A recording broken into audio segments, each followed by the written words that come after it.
Hello, everyone, and welcome. We are here for another episode of PR Explored. And PR Explored is a PR video podcast where we delve into trends and topics related to public relations. I'm your host, Michelle Garrett. I'm a PR consultant, author, and writer. And my guest today is Lou Covey. Welcome, Lou. Hello. I'm so excited to have you. We've known each other for a while. Quite a while, yes. When I when Lou, I started my PR stint. right, well, and I mean, I'll tell the little backstory, and then I'm going to have you tell us about yourself a little bit. But we met when I moved to the Bay Area. I'm back. I'm Mhm. back in the Midwest, where I started in Columbus, Ohio. But I moved out to the Bay Area, and when I was new, I joined IABC, the Independent Association of Business Communicators. For those who are not familiar with that, and Lou was very kind to me and kind of took me under his wing a little bit and gave me some great advice before I started my consulting business. And um, I mean, that was just really, really helpful and really kind of you. So I've always appreciated that so much. Oh, thank you. And I still miss IABC because we don't have anything nearly as vibrant, I don't think here. But yeah, that was such a That great that was that organization. was a pretty wild organization. Yeah, yeah. But I am so excited to have you today and to catch up with you a little bit. Would you just tell us, what you're up to and just tell us a little bit about your background and anything that you want to share? Okay, well, I've been a journalist for 55 years as of September. Uh, I, I started out, my first gig was at the age of 18, being a news director for a 250-watt top 40 station in the Bay Area. That lasted for about 6 weeks, and then I started college. And in college, I worked for the College of San Mateo newspaper, and at the same time for the Foster City Progress, and then moved to the Palo Alto Times, and then went to San Jose State and got my degree in journalism, working for the founder of the journalism department, Dr. Dwight Bennell. And after I came out of San Jose State, worked about another 9 months in the Palo Alto Times. I went and also did freelance work for Los Angeles Examiner and for the New York Times. And then I went to work for the Lodi News Sentinel, and it was a correspondent for the San Joaquin Valley News Service. Did string work for the Sacramento Bee, the Fresno Bee, and the Modesto Bee. And then went back to school for a little bit and came out, and there were no jobs. So I became a technical editor for Lockheed Missiles and Space Trident II program. And after that, I came out and decided to try my hand at PR for a few years, started my own agency, did really well until the 2008 crash, and then everything went tits up. And I went back to freelancing and discovered cybersecurity. And so I started doing freelance content development and working for Aspen Core Media. And then from there, I started our current publication, Cyber Protection Magazine, about 5 years ago. That brings us up to date, I think. I'm putting some links in the chat so people can find the magazine and your podcast and just learn a little bit more about you. I put your LinkedIn up there as well, so be sure and follow Lou and check out those links today. And it's great to hear everything you've been up to because, like I said, I know you've been doing this a long time and have had a lot of different, iterations of your role and Yeah. throughout various eras in our in time here. So Yeah. Well, I wanted to be a writer from the age of 6. And I think when I say I'm a journalist, I don't say I'm a journalist because that's what I do. It's what I am. It's my passion. It's how I define myself. And it doesn't make you a lot of money, but it does bring you a lot of satisfaction. right. Yeah, no, and I feel like journalists are often, don't get the credit that they deserve, and I think that it's a pretty important profession, but yeah, often undersung. So I appreciate journalists. So um, and I know a lot of people in PR do appreciate journalists, and it's great if we can have that relationship. Often there's a contentious, relationship, but I don't think it needs Yeah. to be that way. So. Today, we are going to talk about many things, probably, but our topic today is really about how PR, telling stories that stand out, because obviously there are so many pitches, so many press releases. They kind of often sound the same, they don't really stand out. Reporters are just inundated with poorly targeted pitches that don't really move the needle, help the client, meet any KPIs or get any results often. So really, if we're not able to tell stories that resonate, what are we doing? So I am excited to kind of dig into this with you today. And yeah, Well, so fire away. so let's talk a little bit about how PR it's become formulaic, don't you think? I mean, Yeah, well, it's not become, it has been for some time. Um, I mean, I remember as far back as 1998 getting a pitch for a press release automation software mhm, where all you had to do is plug things into the blanks and it would produce a press release. And I thought it was the dumbest thing I'd ever seen, because when I got into PR, what really excited this completely changed my idea of what PR was, because we sweat bullets over every press release. They were 5 to 10 page documents that were legitimate news stories, and this was before the internet. Yeah, and we would write these things up. We'd have special photography done. We'd take them down to a printer. We'd print up thousands of them and then mail them out to journalists. But only after we had gone through our list of 10 to 20 journalists that we maintained relationships with and let them know it was coming out and send them an advanced copy of it. I mean, mhm, that was an intensive project. mhm, But then the internet came, and suddenly those 5 to 10 page news releases went away, because the clients didn't want to pay for anything more than 500 words. And what I discovered was that most of the time was spent, number one, on the CEO's innocuous quote, and then the next level was the headline, which generally had nothing to do with what was actually in the text of the, the, the news release. And mhm, then you spend maybe 10 minutes writing the release. mhm. And they all said the same thing. And it drove me nuts. It's one of the reasons I decided to get out of PR altogether, because we weren't producing anything of value in these news releases, but we were cranking them out like it was a candy factory.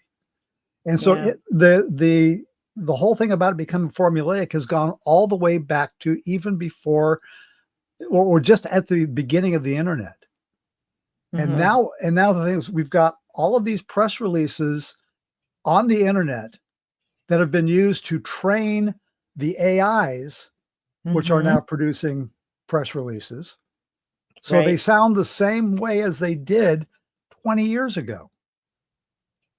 And that's difficult. And that means I've got to work my butt off on every press. And I still do it. I read every press release I get. I read every pitch that I get. And after I finish pulling out my hair, uh, I hope to find something that I can use for a story. And it's difficult. Yeah. And I rely on you guys to help me do this. Well, and that's, I come back to what are we doing? Like, if we're not supplying a journalist with what they need to actually write a story about our client or our company, what are we doing? Are we just feeding, the AI driven search? Is that what we're doing? I mean, I don't know because I feel like that's a different, line of work than what we're supposed to be doing. Because I think we're supposed to be telling stories and sharing information that helps our client or our company kind of get out there and be seen and builds their reputation and educates people. That's what I feel like PR at its heart is really about. It should be. It's what I loved about it when I was doing it, and I was completely wrong about what I thought because I struggled with joining the PR world just from an ethical standpoint. But Yeah. I was mentored by some really good people, like Fred Hoare from Miller Communications. Um, I learned a lot. I learned how important PR can be if it's done right, and it just isn't done right very often.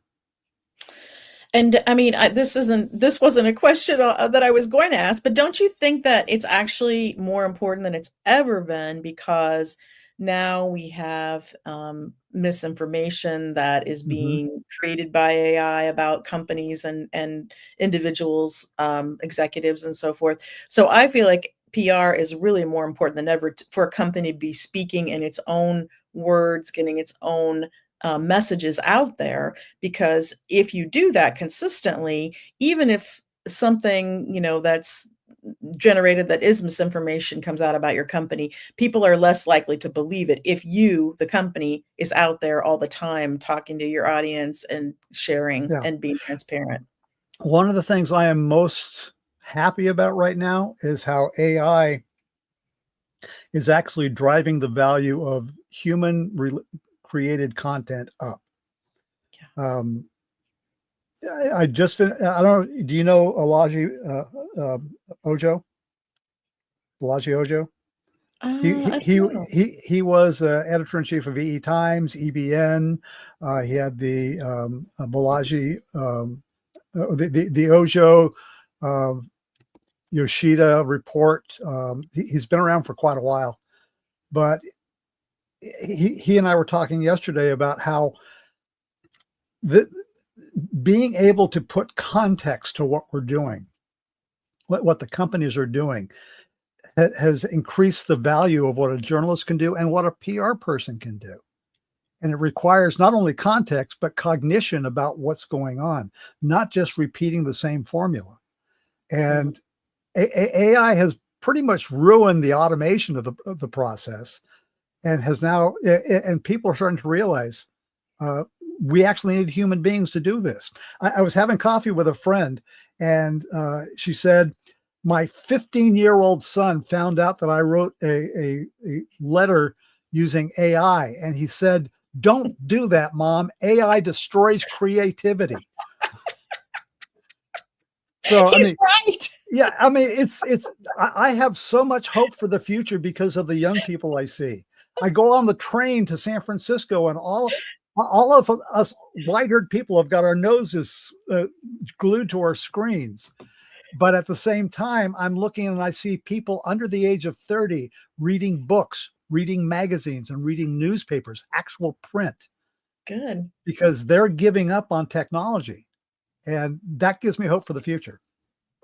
Yeah, because the technology companies are certainly not going to No, that discourage us from. Yeah. Google just came out with an announcement yesterday that they've added a feature to search where it will, if you push a button, it will tell you if an AI video is, or if a video was AI created. Oh, Okay. yeah. However, but they also said, but we're not going to take it down if it is, because they make money off of that. They make Yeah. money off of the clicks, not if somebody's actually looks at it. If they hover on it for 5 seconds, they get paid. Mhm. So they don't want to remove misinformation. Misinformation makes people angry. Angry people are engaged. Angry Yes, people spend money. right? That's the And social media companies are relying on that. I mean, yeah, have you read Kara Swisher's Burn book? Have you read have you s no, I haven't. I Yeah, well, that's she talks a lot about that. Yeah. So, And they know what they're doing, and so, yeah. yeah, So it's up to us to control yeah, our own habits and yeah, move away from that. yeah. What's next? Well, so I know that you sometimes talk about words that kill trust, Oh, yeah. and, maybe you would be so kind as to share a few of those with us. Okay. Now this doesn't come from me. Um, I generally don't have an opinion unless I've seen some data on it.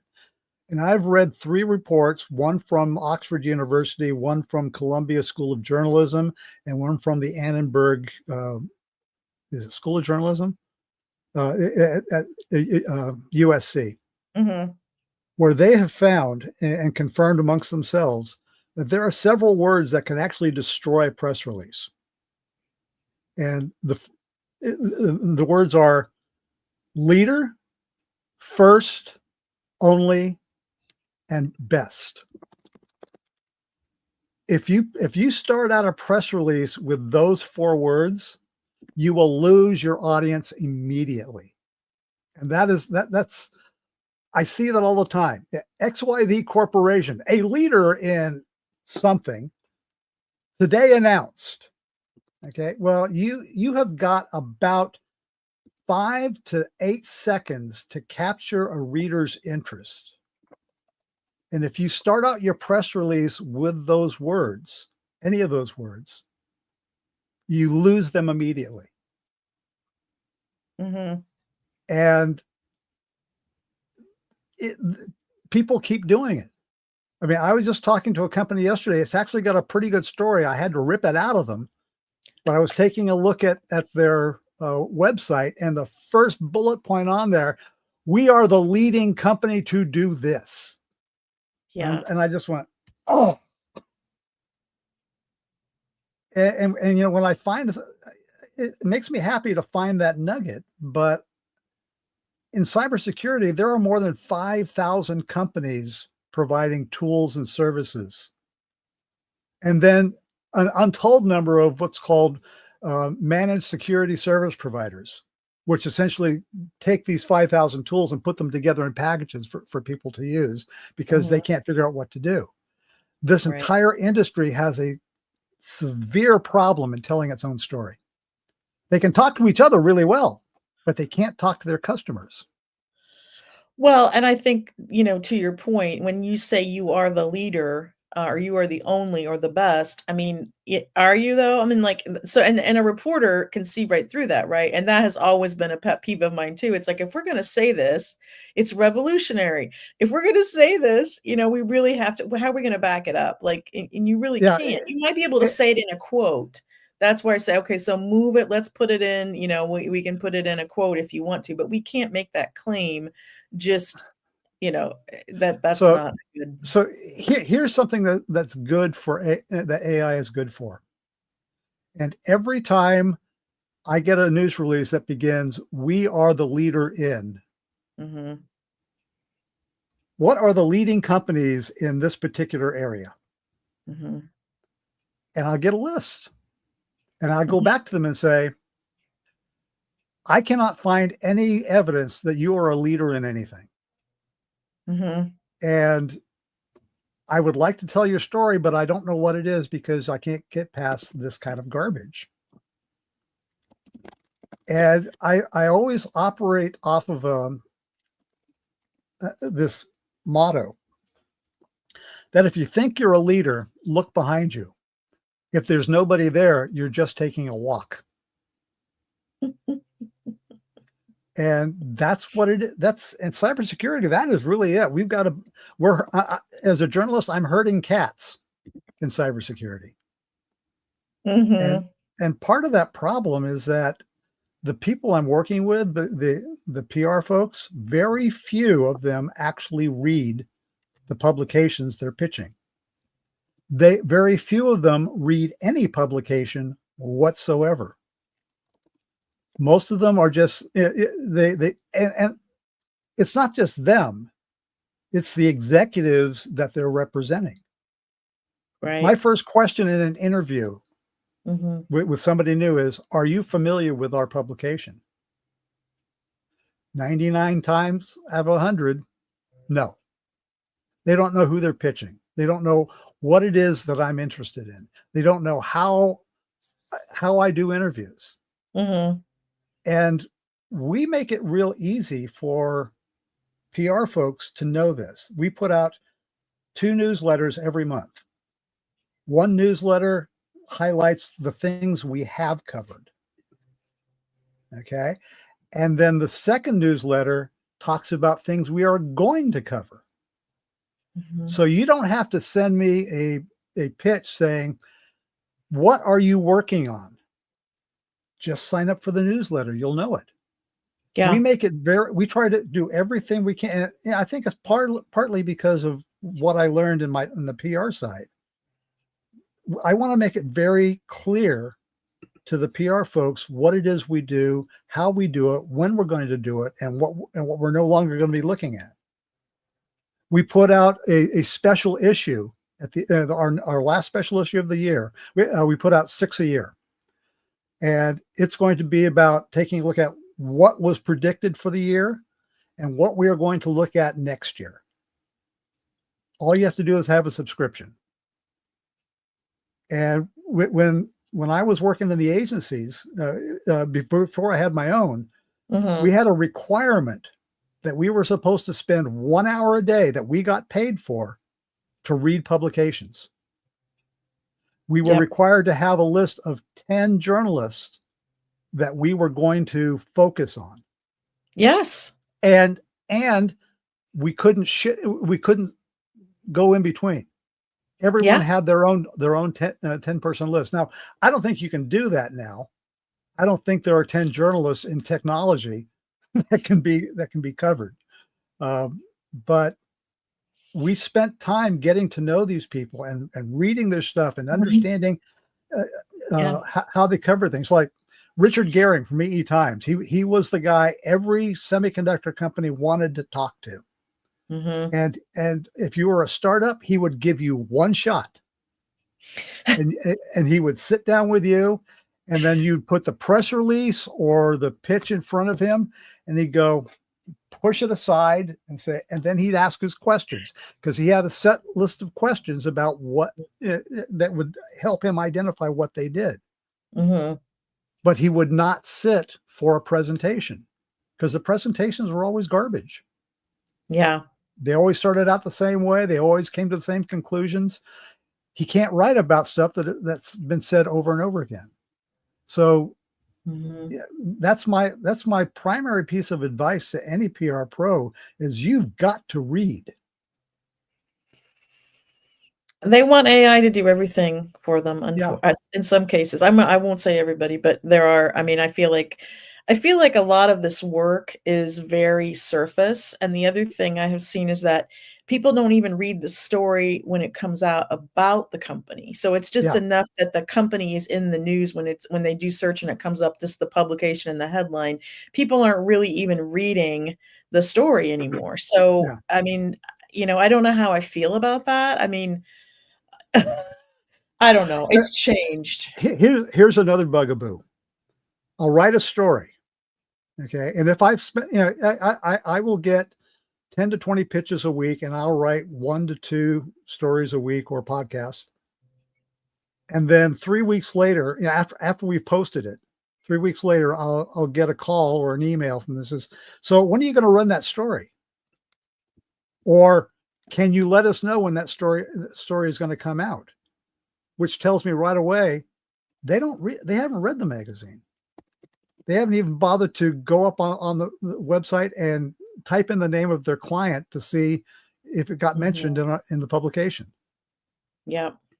And you should at least make an effort to look at the publication for the coverage that you're looking for before you call up and ask when it's going to be. Yeah. No, I know, I know. I mean, like, this is why I wrote a book because I got tired of, like, I had shared this advice and, I mean, a lot of things in our work have changed. However, there are some fundamental things that will never change. And to me, it's like, you really have to, you do have to know who you're pitching, and you have to, understand what stories, they might be interested in. And, these things are not really going to change. I don't care, if you want to try to AI everything, it's not going to work. So, Now, in defense of the PR folks, I also know that marketing execs, communications execs, CEOs, CISOs, CFOs, they don't read the publications either. Okay. And they don't have any respect for what the PR folks do. They consider it to be a necessary expense that they wish they didn't have to do. And that makes it difficult for, most of the time I'm hearing from PR folks now that they don't actually write the releases. It's written by the client without any input from the PR folks, which means mm, these releases are being written in a vacuum. mm, Yeah, at least the PR folk are out there actually talking to journalists and getting their feedback. What they have to say is incredibly important, but the profession has lost the respect of the clients. well, and I mean, back to what we were talking about earlier, maybe that will turn around, as they understand that we are a really important, voice to be added to a C-suite council. And, if they're going to put their foot in their mouth, or, if they're going to be AI generated fake videos or photos or anything like that, we can really play an important role in helping, Yeah. And position a company. that brings up something that you and I were talking before the show started, Yeah. about SEO and GEO. Right. Okay. And we have a basic disagreement because you think SEO and GEO are still important. I do. But the problem is, from my perspective, they're not, because SEO is based on search engines actually doing the job of making it possible for people to find stuff that they're looking for. Mhm. Same with generative AI. Mhm. Okay. But the thing is that ever since the search engines like Google have been putting in those AI boxes, web traffic to companies and publications Mhm. have crashed. They're not seeing the traffic they used to get, because Mhm. you ask a question on Google and it gives you this answer in the AI box, and it may or may not provide a link. Right. But most people don't even bother looking at the links anymore. They're not clicking on the links. So that means no web traffic. If Right. you have no web traffic, you're not getting your information out there. It's not Right. being, and to a certain extent, that's not even very good, because I did my trick using an AI. It says, okay, who are the leading companies in this area? And it gave me this list. Mhm. And lo and behold, one of the companies that said they were a leader was right near the top of the list that they gave me. So then I asked this: what was the source of the information that placed this company in the lead in this industry? Right. It was their latest press release. It was an independent source. When I went to look at Gartner, at uh, uh, Crunchbase, at Forrester, Mhm. those analysts hadn't heard about those companies. I called up a couple of analysts and they hadn't heard about them, because that information is not getting out about them anymore. Mhm. I mean, even with Gartner now is completely pay for play. Yeah. If you get listed by them, it's because somebody paid them. It may have been one of your investors, it may have been one of your partners, but somebody has paid Gartner to put that company name in there. Doesn't mean Yeah. it's not a bad idea, but because they do have some integrity, but you're not going to get Right. in there without it. Yeah. No, I mean, I feel like the industry analyst was such a huge part of what we did when I was in Silicon Valley working with startups. We'd go on Yeah. tours, we'd fly to the East Coast, we'd visit all of them in person and brief them all on our announcements before we shared it with the press. We'd get feedback, and it was a big deal. I mean, it was an expense and a time, requirement and everything, and we did that. And now I just don't know if that's the same as it was either. So, What PR folks have to get across somehow without pissing off the CEO is that PR is not an ego exercise. I've got a story, and I'll name names. oh no. I went on an East Coast press tour with Art DeGius, the then CEO of Synopsys, because he was upset that the EDA industry, or the electronic design automation industry, was not getting their coverage from the business press like he thought they should be. And he came up with this great idea, because this was during the dot-com boom. He said, we're going to rebrand Synopsys as a dot-com company. I said, you make semiconductor design software. How is that a dot-com company? Well, we have a website. It says .com, synopsys.com. That means we're a .com company.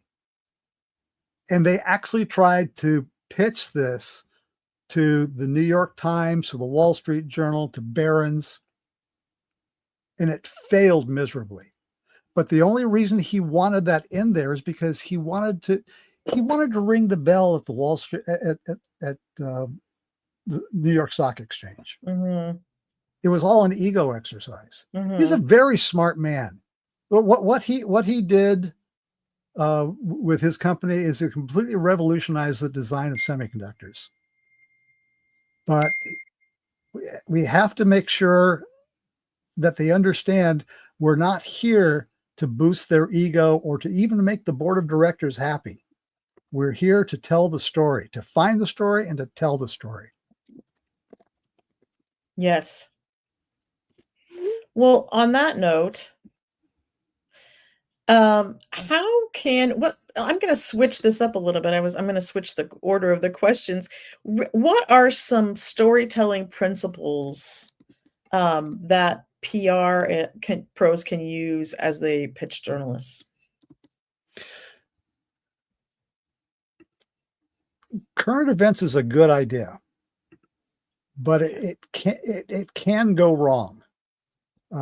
In cybersecurity, I get a regular pitch where there's some disaster, like the aid. I'm getting it now from the Amazon Web Services crash. Okay, and I've gotten 5 pitches saying if companies were just using our technology, this wouldn't have affected them. Well, Mm, yeah, it would have, because your technology has nothing to do with how Amazon maintains its servers. mhm, The idea is to come up with some piece of information connected to a current news story that legitimately identifies what you can do. And that takes some work. That means you've actually got to read the story and maybe find some leads that I can follow up on. And putting context to what you do is the most important issue. Again, it's storytelling, not just spewing out the same information to everyone else. yeah, What is the story? Because that's what I'm looking for. And yeah, every once in a while, I will get somebody that will do that. Unfortunately, I don't get them very often from PR folks. I get them mostly from CISOs, Chief Information Security Officers, mhm, because they're out there. They're reading all these reports. They're reading the news. They're involved with the government. They're great resources. mhm, So, I mean, even at that point, finding a source within your client who mhm, knows how to tell a story, yes, they should become your best friend. I mean, right, I was approached to do on a contract to help a company do. They wanted to do um, thought leadership. They don't even know what thought leadership is. But what I did is I put together a list of questions and I said, I want you to pass this out to all of the people in management and let me take a look at their answers. Well, when it came back, I took a look at the answers and I suddenly realized the best person to do this was the person running their communications. Mm-hmm. Because she spent the time talking to the CEO, the CFO, the CMO, the salespeople. She knew more about that company than the CEO did. Yep. And when I came back with my recommendation, I said, the person running your thought leadership program should be this person. And they went, what? She's not even in the C-suite. Yeah, but she knows more about your company than you do.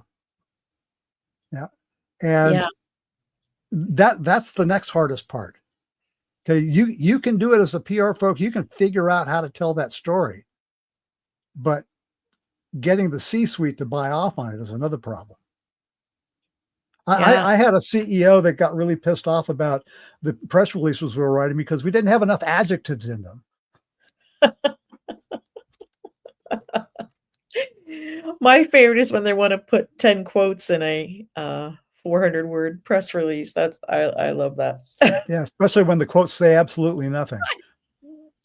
I'm like, maybe we could just create a quote sheet if you want, and that'll be an extra if we could Yeah. put it on the site with the press release, but we cannot stuff that press release full of quotes. So but yeah, no, I mean, what you just said, I think comes back to the ego piece, because sometimes I feel like the best person isn't necessarily, the highest up the food chain, right? So you Yeah. can have thought leaders that are not in the C-suite. You can have subject matter experts. You can, there are other sources you can turn to, because sometimes it's not, um, it's, I don't know. I feel like they're not always the closest to the story. So Yeah. very true. And I love that, because I do a lot of thought leadership for clients, and often I mean, it's not, they're open to having other people do it. And I love that, because it's like, we can spread it around too. So it's not the same. It's not just the CEO or the whichever person you always lean on. It's the same with like customers. When we use customers, we don't want to use the same customer over and over again. So I feel like it just adds more variety and depth when you can spread it around a little bit. Yeah. And you can, well, I can't really say this. You can ask me for help to convince your CEOs on how to write a story. We've got a program at the magazine we call media training, but most media training is you sit down with the CEO and you see how they do on an interview. We Right. actually talk about the things that we're talking about here, Hmm. about how to tell a story, how to the your story. I mean, that's what we call the program, how to find your story. And we do mock interviews to see how the executives do. We give them a pretty hard review of it, and then we will actually craft a story to go into the publication, because essentially we take them through the process that I go through to create a story. And Hmm. we did that with one company, and they ended up getting $10 million worth of investment just off the story that we produced. Hmm. So, yeah, you can ask for help. As I said, the executives may not respect the PR person and the advice they want to give, but they will listen to somebody like me. Hmm. Listen to that third party. So we partner with PR folks, the agencies, to actually get through the more stubborn uh, executives. Hmm. Yeah, I think sometimes this is getting even the execs to buy into even having a meeting, listening, taking the advice, because again, if they don't regard PR as vitally important to the success of their company, they may not understand or see the Yeah, need for that. So yeah. I think that is sometimes a hard sell. I mean, I obviously, I love to work with clients who get it, and I like to show them, even after they bring me on, I'm going to show them, I'm going to prove to them why this is important and how it can make a difference. But yeah, you don't always get the opportunity, and sometimes the patience too. I think Yeah. it's not like you're going to bring somebody in and then tomorrow, it's all going to be, your name is going to be everywhere, and yeah, so many things. Um, let's kind of follow up to that question. So how can we, sitting in the PR seat, do a better job of writing pitches that don't sound like every other pitch a journalist might get? Um, Number one, don't use AI. And I get that a lot nowadays. I get a lot of AI pitches. Um, and going back to what I said before, if you've got a tool that the journalist offers to tell you what they're looking for, if you read how they what they write about and see their style, you'll be able to craft a pitch that will resonate with them. Mhm. Um, don't use cliches. Don't use adjectives. If you've got a pithy quote that actually, oh, here's something else. Don't believe everything you hear. Um, most of the pitches I get have some sort of statistics. Now, I'm kind of weird because my favorite class at San Jose State was statistics for journalists. I Mhm. love statistics. I can't do statistics, but I can read them. And I know what creates a good statistic. I also know where to find real sources of information.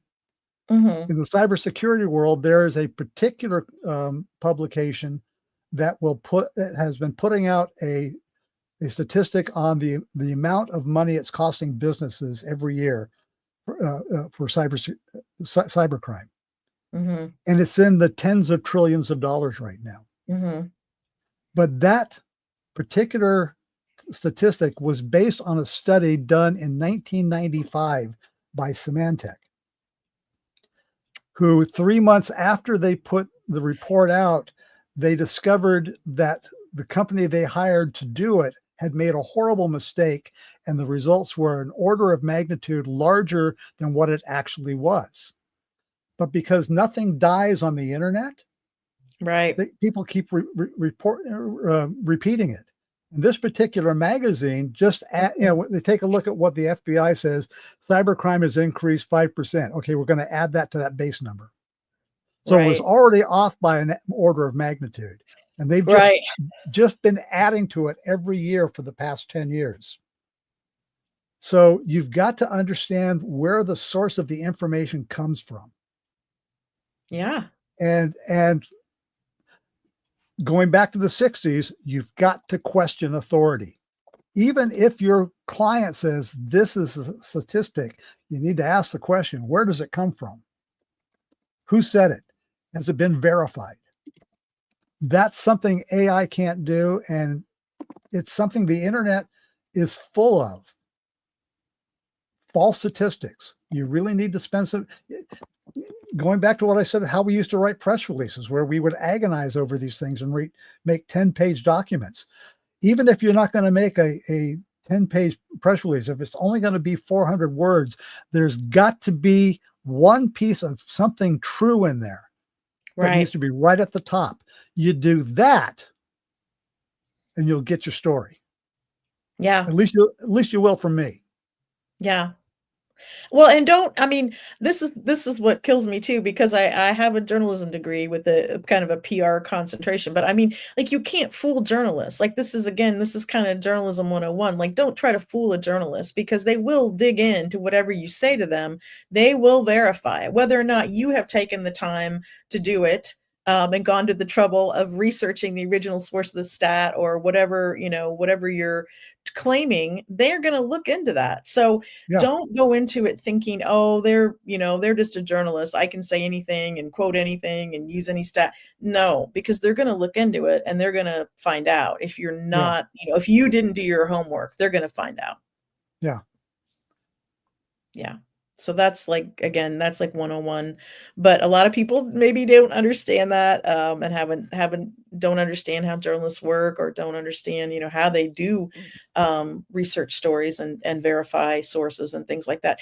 And I will say the internet is, I mean, it's just getting harder than ever. And as this is kind of sticks in my as a pet peeve for me sometimes when I'm doing speaking engagements and I try to use stats and I want to find the original source, because when you just search using Google now, will again give you the AI version, and you can't just rely on that. You kind of have to dig deeper, and sometimes it's really hard to find the original source of the stats. And in that case, I usually just don't use it if I can't verify where it came from.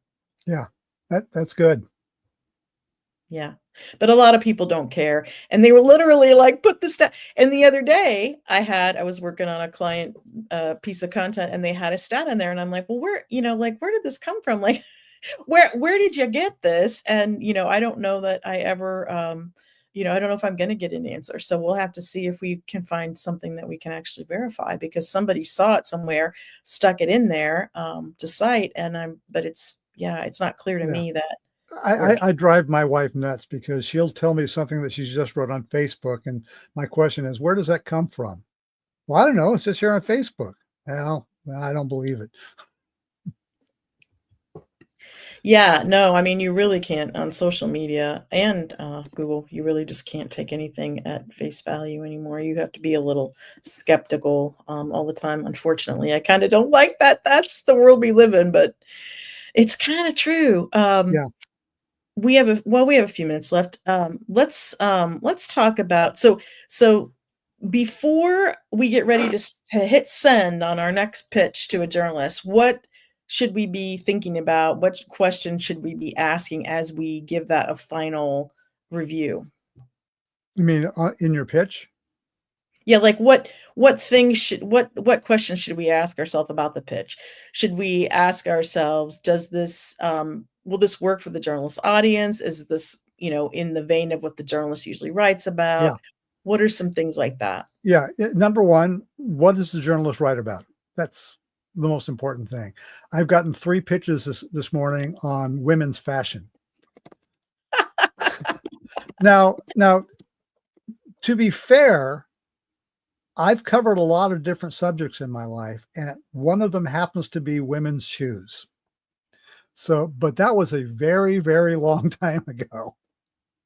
Uh, so, so yeah, I have some background in women's fashion, but if you take a look at the name of the publication, that should be your first clue. Mhm. What publication am I pitching? And I've noticed a lot of PR agencies are just buying lists. And because I see it up to Right. unsubscribe from this list, yeah, which I generally hit every time because they don't know who I am. And they probably would don't and now I was going to say they never follow up after that, but they're using something like some mailing service like HubSpot. And if I don't respond within 24 hours, they send a second pitch saying, just in case you hadn't seen this. I'm going, I saw it. I didn't want to talk to you. Yeah, well, I put in the comments earlier that I saw an AI product, a story about an AI product that actually just keeps spamming journalists, just repeatedly it's an AI, Yeah. based product, and it will just keep, and I'm like, wow, that's really not what we need, because if there's one thing that journalists hate, it's when you just keep, you know, I mean, send the pitch, maybe follow up once. They probably saw it the first time, and if they were interested, they would get back to you. If they didn't, the follow-up would catch them. Let's use common sense a little bit here, although I know Here's that that's in short here's supply. something that recently happened. I got a pitch from somebody, turned out to be a junior PR person, and it seemed kind of interesting. So I wrote back, says, "Yeah, give me a couple of days and times next week, and I'll schedule a time with you." Heard nothing back. The next week, I got a pitch for a completely different subject from the same PR person. And I said, okay, I'm interested in this too. What happened to the other one? No response. Next week, a third pitch. So then I ended up calling the agency principal. Oh And I no. said, does this person actually work for you? Because I can't really find her. She didn't even have a LinkedIn profile. So I didn't know who she was. I says, is this a phishing attempt? And the principal really freaked out and says, yeah, no, she does work for us. She's brand new. She's never been in PR before. And well, okay. Yeah, Oh. you might want to give her a little bit of training, and we can provide that if you like. But yeah, I mean, spamming is a problem, especially for Well, me, because like I said, I read everything. right. Well, back to the point about the person doing the pitching being brand new. This is another thing that drives me, somewhat crazy because I feel like, pitching journalists is often, relegated to the lowest person on the totem pole, when in fact, it is a pretty important, task, role that you really need experience to do effectively. So, I just feel like a lot of the agency model is broken in that way, and, again, I Yeah, rant about it in my book. the thing is, here's another story, fairly recent. Um, I got a pitch from an agency principal. And I said, okay, sounds good. We set up the interview. I did the interview. And then they said, okay, when is the story coming out? Says, well, let me edit this because I think I want to use this for a podcast. Oh, wait a minute. We didn't say you could do a podcast. You recorded this? Well, yeah, I record everything. It's makes it easier to have an interview rather than just be busy writing down notes. Mhm. Well, you didn't tell us you were recording it, so if you publish this, we're going to sue you. Yikes. And I went, what? So I said, okay, then I will just erase everything and I won't do anything. But I ended up calling up the CEO of the company that I did the interview with and said, look, I'm sorry you were upset about being recorded. He says, I wasn't upset about it. Well, your agency just threatened to sue me for recording the interview for invasion of privacy. So that was an agency principal. So the lack of experience goes far beyond just the newbies. Yeah, I don't know. I mean, here, okay, so let's go way back. So when I was ready to go out as a consultant, part of what you told me, and it was very good advice, was to go and work in an agency so you can get a sense of how things Mm-hmm. work, how to manage and juggle multiple clients, and you'll meet a lot of people. And that all that was true. And those people I stay in touch with, and they still refer work to me all these years later. But I only made it a year at the agency because I just, it was like the antithesis to everything that I felt and believed and knew in my heart, what clients really need and how to make it work. So, Yeah, not to say that I was lucky that I had a very good mentor in the agency I went to work for. And she's the one that actually pushed me out the door when I had an opportunity to start my own agency. She said, "You're ready to do this. Get out of here." So getting a that was I was lucky, and I thought that was typical of all agencies, and it no. wasn't until I had my own agency that I found out how bad the others were. Yeah, I don't think that's the norm. And again, Yeah. I'm not gonna put everybody in one, Oh no, yeah. uh We actually have a list of agencies that we will recommend, mhm. and Yeah. that list is fairly short, but it's got some good people on it.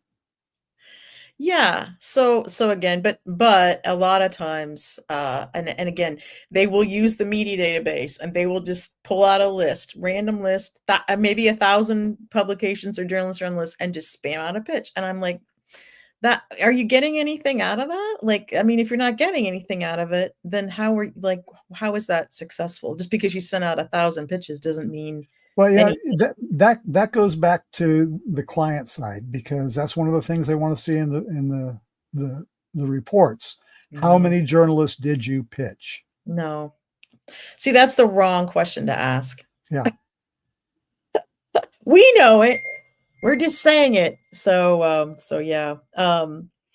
Okay, so so we have a few minutes. Is there anything else we should talk about? What else do you think journalists wish PR people knew from their point of view? What do you think? Um, we are becoming very rare. There's not many of us left. In fact, from 1990, when the internet became big, Mm-hmm. there was an explosion of publications, and then the dot-com bust, and then people stopped advertising altogether. I was actually in a meeting with three of the top CEOs of top uh, electronic design automation companies.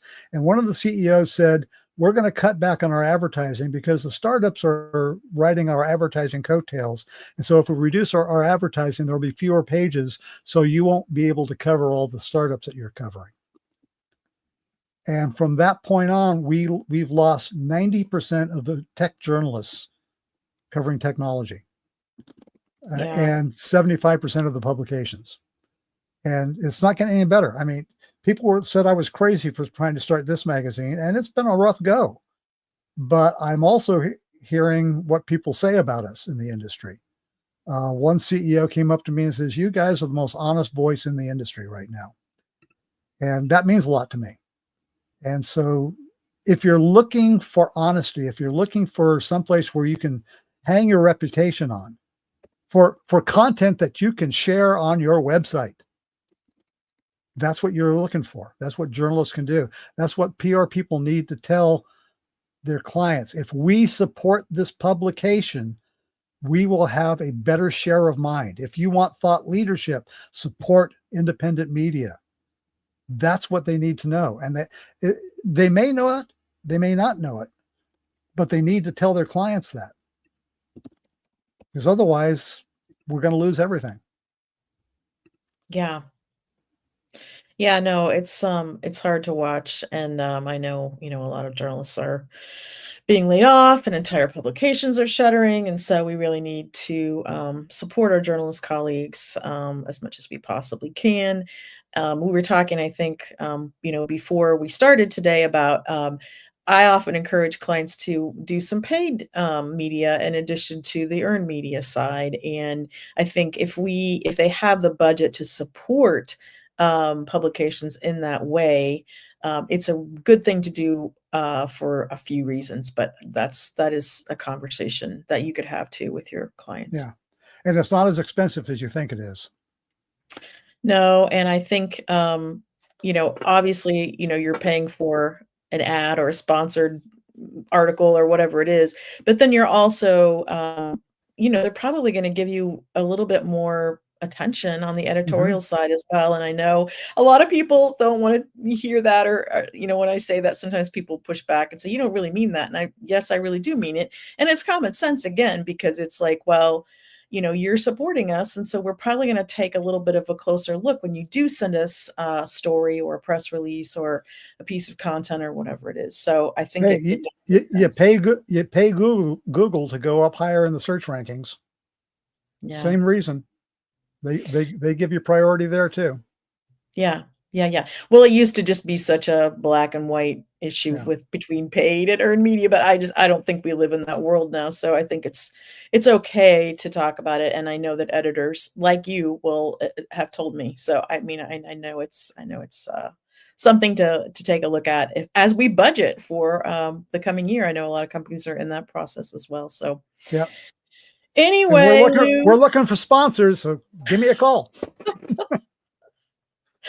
this has been a not only a delight, but it's also been very insightful. And you are somebody I greatly admire and respect and appreciate. And so I really thank you for spending time Well, thank you, with Michelle. me today. I Thank you so appreciate the much. thought.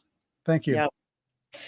And please, I put all of the links to follow Lou, learn more about Cyber Protection Magazine and his podcast, Crucial Tech. There, the links are all in the chat, and please be sure to check those out. And I want to thank everyone for being here, and we'll be back again soon with another new episode of PR Explored. Thanks so much.